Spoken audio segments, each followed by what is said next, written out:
welcome to another Generative Components tutorial. Today we're going to look into an update for the image sampler. This script was originally based on code by Mark Hopperman and adapted by Ralph Lindemann. With this update, I've modified the script to simplify some of the inputs and I've added some additional features. The power of the image sampler, however, is in how you might implement it in your workflows. And for that, we're going to go through 4 examples on how you might put this node to work. So let's get started. As a bit of an introduction, I thought we'd start with the source code for the image sampler and the updates we've made. Here we are in Visual Studio, and without going into the code too deeply, let's look at the changes we've made. First are the inputs. Here I've simplified this down to just a grid H and grid V, being the horizontal and vertical divisions or grid to sample the image. And the other changes I've made is I've added some checkboxes. One for center point, which will sample the center pixel of the grid box, and then there's a checkbox for average results. Checking this box will take an additional 4 samples, moving 2 pixels to the left and right and 2 pixels to the top and bottom. And this will help us get a better color map when we're trying to target the overall color of a grid square. If you want to dive into the Visual Studio code, I'll leave a link in the description. So heading over to Generative Components, to load the image sampler, simply click on the Model tab and then select the Add-ins button. As you can see here, I already have it loaded. But if you click on the Your Project Add-ins, it will open up the default location based on your local setup. Here you can see the image sampler.dll, and from here you can just select it and then click Open. Once it is loaded, you can click on Store in your GC environment to have it loaded always, or you can store it in the current file. And with that loaded, you'll see a new section in the Node Type window called Community Tools, and contained in that section will be the image sampler node. So before we start using the image sampler, let's set up some basic geometry. As I typically do, clicking on the Home tab and then clicking on the Point tool to generate a base CS by clicking Yes and OK. Now let's drag in a point node, and I'm going to set up a few sliders for the number of samples in the horizontal and vertical directions. So dragging in the first slider and then calling that horizontal. We can double click on that to access its properties, changing the minimum value to 10, the maximum to say 100, the resolution to 1, and the tick interval to 10. And we can close the box, and then let's right click and copy and then paste this below, renaming this one to vertical.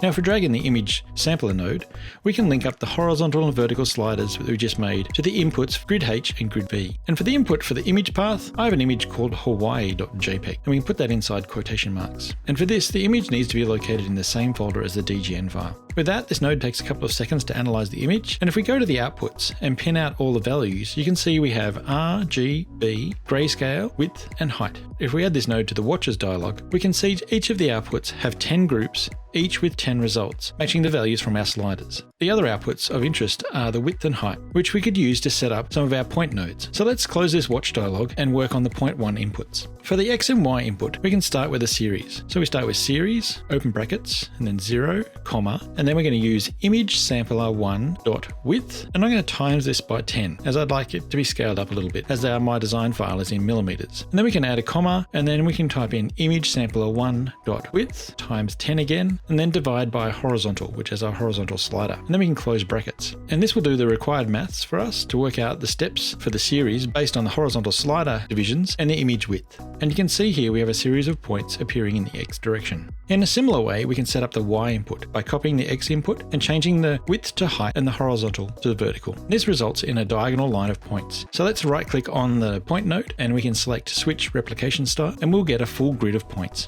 So this will be the typical setup for a few examples, so let's look at one of the most typical methods for using the image sampler. And for that, it'll be to interpret the image into dots or circles based on the pixel values. So dragging in a circle node, let's change its method to by center and radius. The center point for this will be 0.1, and for the radius, let's use the grayscale output from the image sampler. As you can see, the values here are quite small. They're around, let's say, 0.4. So let's scale those up by 100 by putting star 100. And for the support, we can use the base CS.xy plane. And you can see we have a series of circles placed on each point with the size related to the grayscale value from the image we just sampled. To help with the visibility, let's turn off the visibility of the points and turn off the grid in the top view. Now we could increase the horizontal and vertical values, and we would get a dot pattern in a single color representing the image. So something like this, which is great for, say, a frit pattern on glass, or if you want a stylized image on a large wall. And I think we've all seen at least one of those. But let's take this one step further, and let's color each of those circles based on the color sample from the image. So let's drag in a function call node,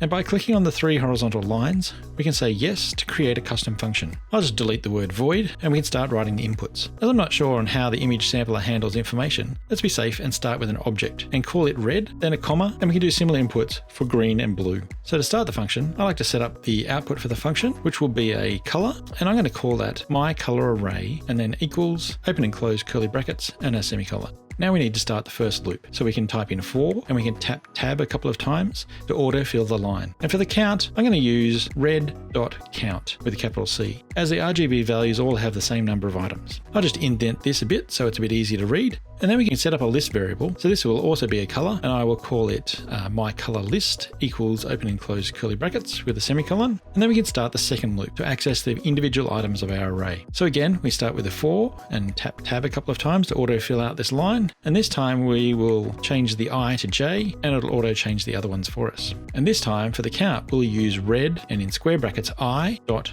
count with a capital C to access the count for this list. Now we can write the main part of the function. So starting with the word color, I'll call this myColor, and then equals color, and then open brackets, R equals red and square brackets I, square brackets J, and then comma, G equals green, open square brackets I, open square brackets J, comma, B equals blue and square brackets I and square brackets J, and then close brackets and then semicolon. Now all we have to do is add this information back to our color list by saying myColorList.add, and then in brackets myColor and then semicolon. And to make it a bit easier to read, I'll indent this part as well. The outer loop, we can now add this list to the array. So myColorArray.add, and then in brackets myColorList, and then semicolon. And finally, before the last curly brackets, we need to return the value we need. So we type return and myColorArray and semicolon. If we click apply and close the window, we can now start to link up those values. And if we add this to the Watches dialog, you can now see we have a nice array of color information. So to use this, we can click on the drop down for the Circle 1 node, and if we expand the general inputs, we'll clear out the color input field and the fill color input field, and then we can pin them out. Now all we need to do is just link up the function call output to these inputs. And if we change the view type, you can now see the color fills have been applied to the circles. Now I can see a couple of issues in this. Circles on the left are blue, and I think they should be actually at the top based on the image that I've selected. So this is due to the way the image sampler reads the pixels. I think it's similar to how Excel reads data from the top left down, whereas the array we've set up starts at the bottom left and then goes up. So no need to worry, this is an easy change and gives us an opportunity to look at how to arrange the data inside Generative Components. One method would be to drag in an operation node, and we can link that up to the function call node, and let's set this method to toList. Now let's drag in another operation node, and we can link this up to the first one and set this method to reverse. And this reverses the list. Let's then rename this to reverse list, and let's drag in another operation node and link this up to the reverse list node and change this method to transpose. And we can rename this one to transpose list to tidy things up a little bit. Now what we can do is replace the color inputs on the circle node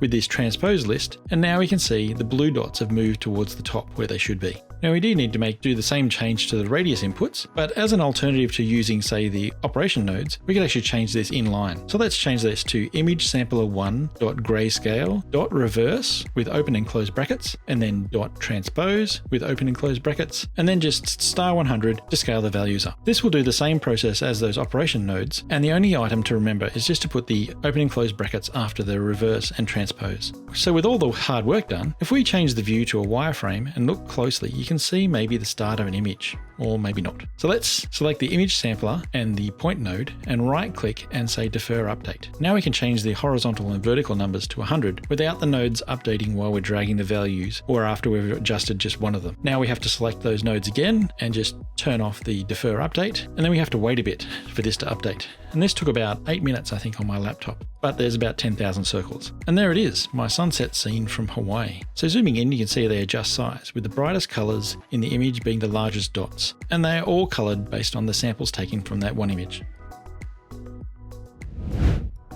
So for the second example, I've started with a new file. However, we can copy over the initial setup we did for the dots file. If we open up the transactions list, we can click on the editor button, and we can actually open up the text file associated with the image_sample_dots file that I had originally done. And we can copy the information starting with just transaction 1, and we can just paste that into our editor and click apply. You'll then see a transaction in the list, and all you need to do is just click play, and that transaction will build those initial nodes that we generated. For this example, we're not going to need that circle, so we'll right click on that and we can just set delete. So let's drag in a polygon for this example, and let's set its method to by point grid and link that up to point 1 node. So the image for this example I'm going to use is called Minecraft.jpg. So let's change that over in the image sampler node. And this update changes the proportions of the polygon grid, as the image is a long horizontal image. So let's change the horizontal divisions to 16 to give us a more square grid. Now let's drag in a solid node and link up polygon 1 to the closed curve input on the solid node. And for the offset below, we can set that to 0. And with the offset above, let's link that to the grayscale output of the image sampler node. And if this has disappeared, as sometimes happens when you rebuild a script and that output isn't used, you can just click on the output dropdown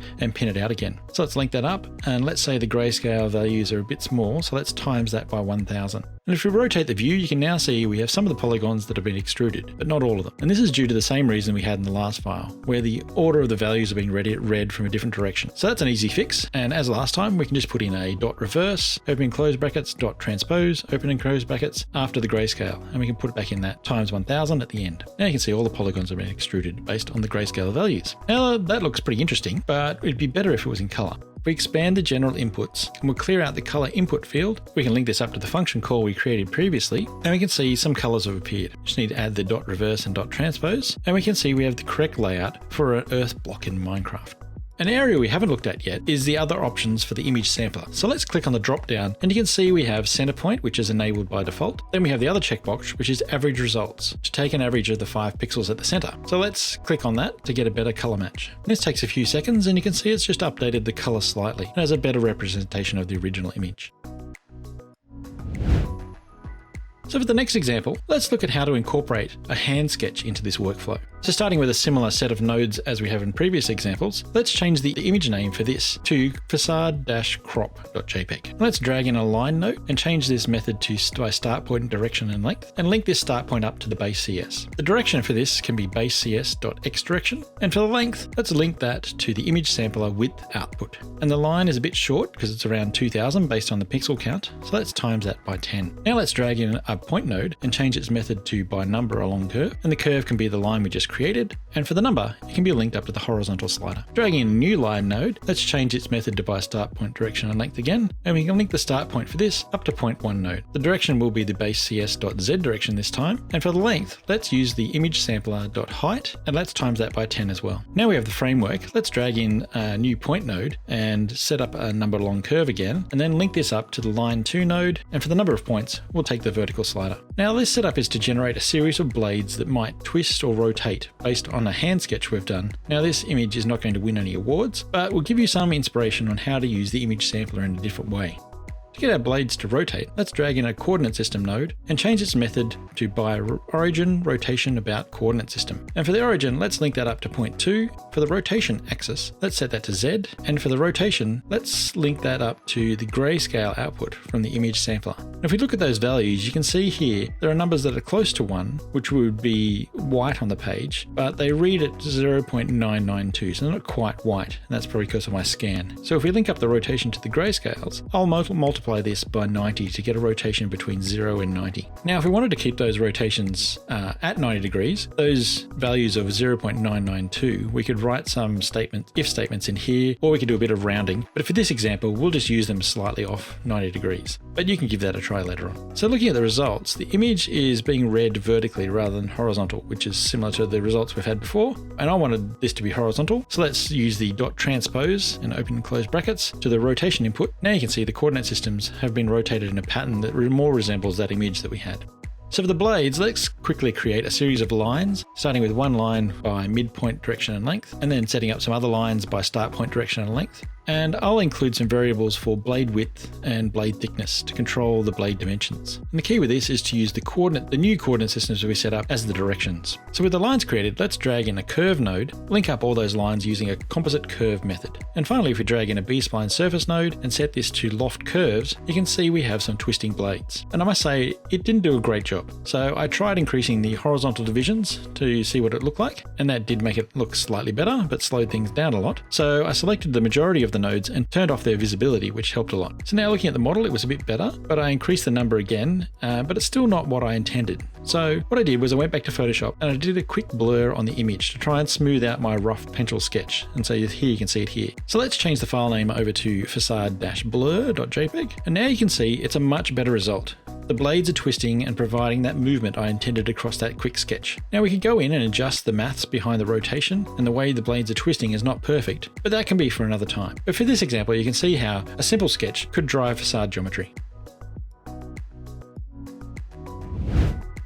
So for the final example, I wanted to show how we could integrate anyone into a GC workflow. In past videos, I've shown how you can use Excel to color polygons and then have GC interpret this color coding into different cell types. Well, wouldn't it be even better if you could hand someone a printed facade drawing and with a few colored pencils, and they could have some freedom to create? Well, let's do that. So starting off with the typical base nodes we've been using. However, this time, rather than using an image dimensions, let's use some real-world dimensions that can be related back to an image. So starting with X translation, we can click on the box to open the editor, and we can change the series to series, open brackets 0, 15,000, 15,000 divided by horizontal, which will give us that increment breakup of the horizontal slider in closed brackets. This time the Y translation will be 0, and for the Z translation, this time the series could be series, open bracket 0, 30,000, 30,000 divided by vertical, and then close brackets. So dividing it by that vertical slider. So dragging in a Polygon node, changing its method to by point grid, we can link up the point 1 node, and now we have a simple facade with 10 panels across and 10 floors high. So I went and printed this on a piece of paper in elevation, and then grabbed my kids' zoom pencils and did some quick coloring with 4 different colors. Now we have 5 options if we include white. And this is what it looks like. So I just scanned the page, and then in Photoshop, I just cropped the image down to the grid of polygons themselves. Let's change the image input on the image sampler to the image I just saved, which was called facade_blocks.jpg. Now the key to this working is the difference in colours between red, green, blue and yellow I used. And as I knew from the other examples, the colours can vary a little bit depending on how heavy-handed I was in colouring. And in hindsight, it'd probably be better to use something like markers for a more consistent colour. So adding that function call to the watches dialog, you can see there's an array of color information. Some of those squares have been identified as pure white, because you can see it as a color.white, which is great, but then there's others with slight variation. And the key will be to finding that right RGB range for each color. To get a bit of a visual guide, let's click on the polygon and the inputs drop down and expand to general inputs and remove the color information from the color input. Similar to the other examples, let's link this up to the function call and put in a dot reverse, open close brackets, dot transpose, open and close brackets, and we can see the colors have now been applied to the polygons. Now to get a more even result, I'll also go into the image sampler node and turn on that average results. So with a bit of a refresh on the display, we can now see the panels are now more in line with the scanned image we saw. And maybe in the future, I'll add a second average, which takes even more pixels into account. So this is going to be turned into a building facade with 5 different types of cells, some of them having horizontal shades and vertical fins or grills, recesses, and I've created those as 5 different cell types. So let's drag in a cell node to look at how to place those cells based on these colors. Let's drag in a cell node and call this one green panels, and let's change the method to by function so we can write our own function for this. So clicking on the box to access the editor, let's start writing our function. So starting with the word function and then open and close brackets, and then we'll put in some curly brackets to contain our function. So now for the inputs, I'll be using polygons. So I'll start with that, and I'm going to call this input polygons and then put a comma, and then we're going to have a string. So I'll put in string and I'll call this input cell name, and then we'll use another string and we'll call that input cell library. So that'll give us the ability to change the cell name and the cell library if we need to without going into the function. So starting in the function, I'll set up the output variable. So this will be a cell, and it's going to be my cell array equals open and close curly brackets and a semicolon. And now we can start the first loop. So we can type in 4 and hit tab a couple of times to autofill out. And now for the count, we're going to use input polygons.count with a capital C, and I will indent this section a little bit so it's a bit easier to read. Inside this loop, we'll set up a variable for our list. So it'll be cell, my cell list equals open and close curly brackets with a semicolon. And now we can start our second loop. So we start 4 and then tab a couple of times, and we can change the I over to J. And then we can, for the count, we'll use input polygons in square brackets I.count. So now we're into the second loop. We're looking at individual polygons. So now let's look at how to target those specific colors on those polygons. To do this, I'm going to look at using an if statement. So let's type in if and then open brackets. If statements are just questions. So the first question we're going to ask is input polygons, square brackets I, square brackets j, dot color, dot r. So what's the red color of this? Ask the question, is this less than 50? So that covers our red input. So now we want to do the green and the blue inputs as well. So let's use the and start another question. So input polygons, square brackets I, square brackets j, dot color, dot g is, and let's make that greater than 200. And input polygons, square brackets I, square brackets j, dot color, dot b, greater than 80. Ask the final question about blue. So we go and input polygons, square brackets I, square brackets j, dot color, dot b, and this is going to be less than 180. And then we can close the brackets and then place in a open and close curly brackets to contain the if process. And I came to these values by looking across the RGB values that had been read in by the image sampler. And I found that green was not a pure green or G equals 255. It varied right down to just above 200. And similar for the blue and red. I sort of targeted the values that were above and below the values that I saw in the colors list. As we're using quite different colors, so the red, green and blue, the colors are very spread out in the spectrum. So it's quite easy to find a range of values that targets just the green polygons or just the red ones or the blue ones. So inside this if statement, if it's true, we want to then start placing our cells. So for the cells, I generated them with the origin at the center point of the panel. So let's first create a point so we can place our cells on that. So it's going to be a point, and I'm going to call it center point, and it's going to equal a new point, open and close brackets, dot centroid of set, and then we can open brackets and put input polygons, square brackets I, square brackets j, dot vertices, and then close brackets and a semicolon. So now we have a placement point. We can then place the cell. Cell, and then my cell equals new, and then cell, open and close brackets, dot by coordinate system point with optional scaling, and then open brackets. Then it's asking for a placement point. So that'll be our center point we just set up, and then comma, and the next is the cell name. And we set up a variable for that. Then that's called input cell name, and then comma. Next, it's asking for the XYZ scale for this cell. And for this, we're just going to use 1, 1, 1. And for the next input, it's asking if we want to place the cell as a shared cell or not. And for this example, I'm going to set it to false. And for the final one, it's asking for the cell library name. And we set up a variable for that too, and that's called input cell library. And then we can close the brackets and put in a semicolon. So now we've just placed the cell. Now we need to place this cell into the list. So we go my cell list dot add, and then open brackets, my cell, then close brackets and a semicolon. And then in the outer loop, we need to add this list to the array. So we go my cell array dot add, and then in brackets, put my cell list, and then semicolon. And finally, before the last curly brackets, we want to put in a return for the array. So we go return my cell array, and then a semicolon. So we can click apply and close this window. And now we need to fill out some of those inputs. So we can link up the input polygons to polygon 1. And for the cell name, I'm going to call this facade shade, and we'll put that inside quotation marks because it's a string input. And finally, for the cell library name, it'll be just facade.cell inside quotation marks. You can see straight away that all the green polygons now have cells placed over the top. One thing I noticed though is if I turned off the visibility of the polygon 1 node, the cells would disappear. So as a different approach, I just opened up the general inputs for the polygon, and I went down and I assigned the polygons to a level called A-wall inside quotation marks. Now I can simply turn off that level and we'll be able to see just the cells. So now it's just a matter of copying the green panels node and changing the values so we can target the yellow, blue, and red panels. And I'll speed this up because it's just a matter of going through the colors of the panels and just finding the right RGB values. Now you can see we're almost there.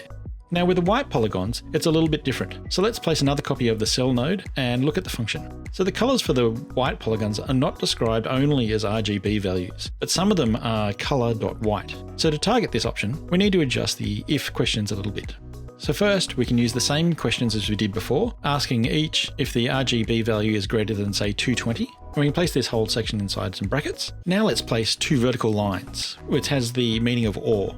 And then we can simply ask another question. So input polygons, square brackets I, square brackets j, dot color equals colors dot white, and then close brackets. So this asks a question if the RGB values are higher than 220, or if it is colors dot white. And if the answer is true, then it'll process the statement. So we can click apply and then change the cell name, and now we have completed all the panels. So now if we turn off the level of a wall, we can now see that the full facade has been generated from cells from just a simple hand markup. Now, if there's any adjustments to be made on the markup, it's an easy process just to update or change the image name, and you'll have a completely different facade pattern. So there are 4 ways to use the image sampler, so I encourage you to download it and give it a try. Hopefully you'll find a way to incorporate these into your next project. Until next time, thanks for watching.